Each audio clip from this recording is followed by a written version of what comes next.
everyone, this is Taylor. What's your name? Clay. And we are going to make a fall frittata because what holiday is coming up? Huh.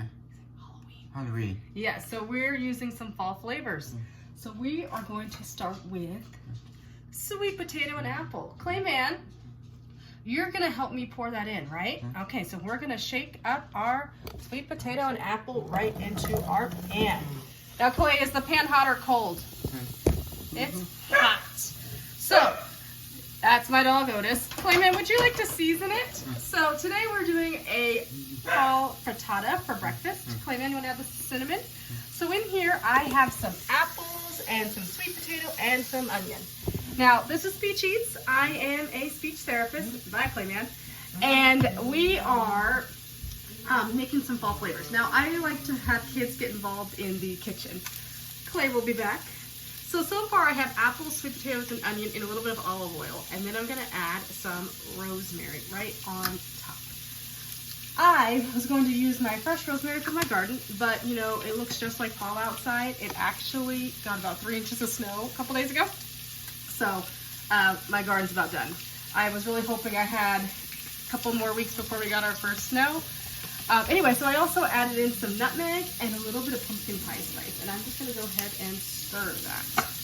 And Clayman's gonna help me whisk the eggs. Now, what I like to say is I like to get kids involved in the kitchen.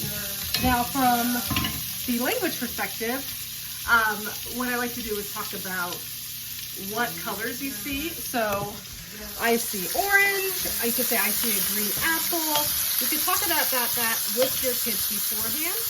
You could say, and that's and then before, for the tasting piece, before you put in the pan, you can have them try the apple and the sweet potato raw.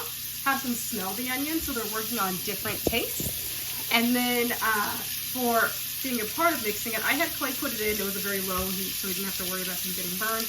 But then you could also, if you don't want to use anything with heat, you could just have the mix. That's what I recommend for younger kiddos. Clay's in his 20s, and he's done lots of cooking classes, and so I felt comfortable doing that. I'm also going to add in some hash browns. I'm going to use up the end of the bottom of the hash browns. I also like using this for a cheddar potato soup, which I'm going to make next week in the crock pot. So catch that video in a bit. So I'm going to let this cook, and then I'm going to show you how to season the eggs. Okay, bye. Okay, so I have some shredded, it's almost like a cinnamon Asiago cheese, and then I also have cut up cranberry goat cheese, and then I have a fall cheese I got from Trader Joe's. I like to say, like, do lots of, I like to say, to incorporate your kids in meal and touching foods, it's really nice to do a cheese board night where you can do salami and fruit. I have a video on that earlier where kids get to touch different foods. And then we always have leftover cheese, so frittata is a great way to do that.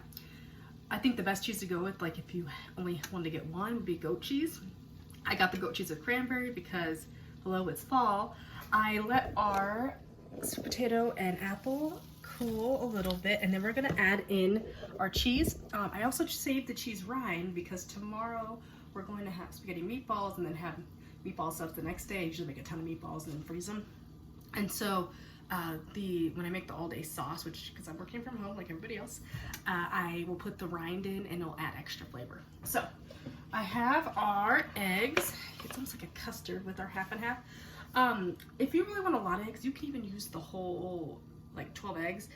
We ended up going with about 8 and then about half a cup of half and half. So I'm gonna pour that right on top of our eggs. I'll show you.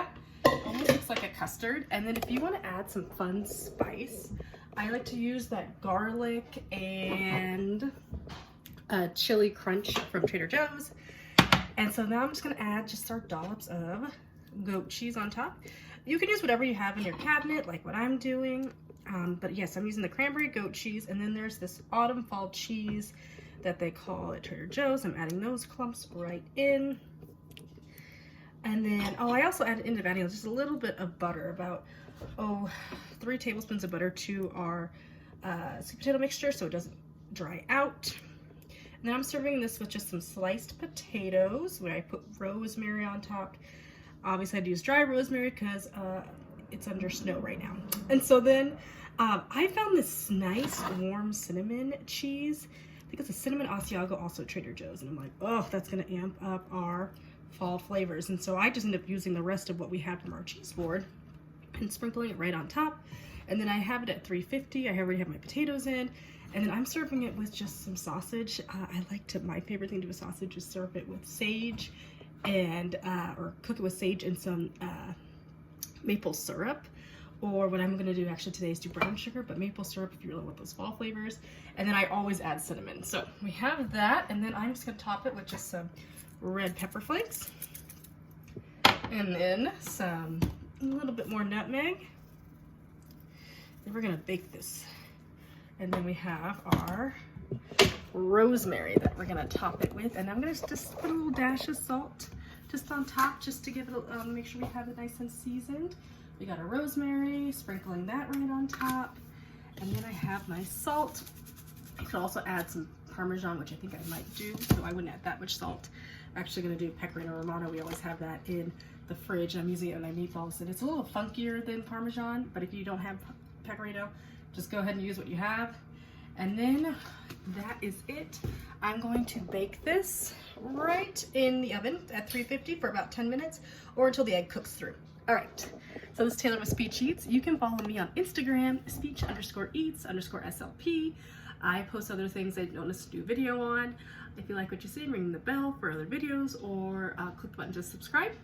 And I will show you what this looks like. Oh, and I almost forgot. I can't forget this. I'm gonna top it with some craisins.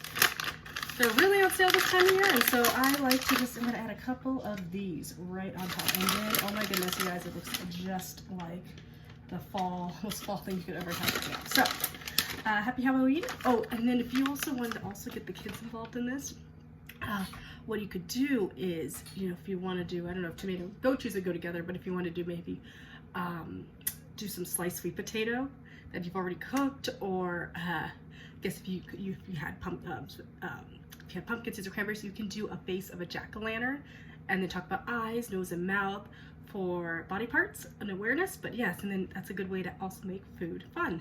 All right, you guys, let's catch you later. All right, this is Speech Eats. Our frittata is done. Can you see it, Clay? It looks incredible. All right, and we are serving it with rosemary, potatoes, and sausage. Catch you guys later. This is Speech Eats. Bye.